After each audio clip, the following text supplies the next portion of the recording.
simplifying fractions. So if we have the fraction 12/48, our aim is to try and simplify it. So to get it to a number as close to 1 as we possibly can.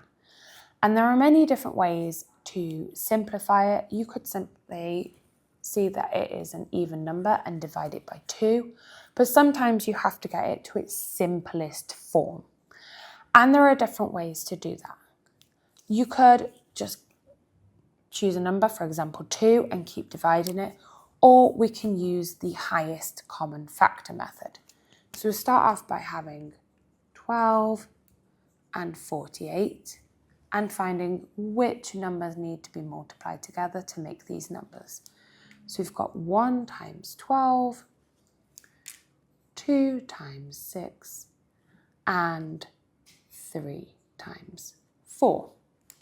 And then to make 48, we've got 1 times 48, 2 times 24,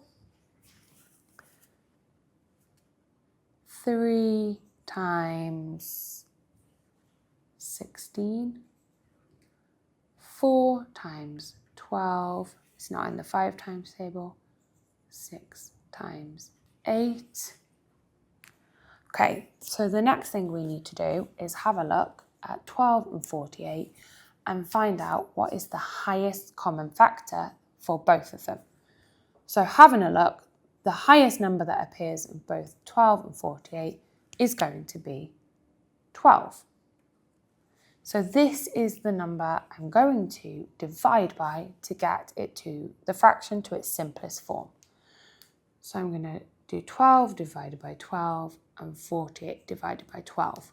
Whatever you do to the one number, you must do to the other number. I'm going to start off with 12 divided by 12 is 1, and 48 divided by 12 is 4.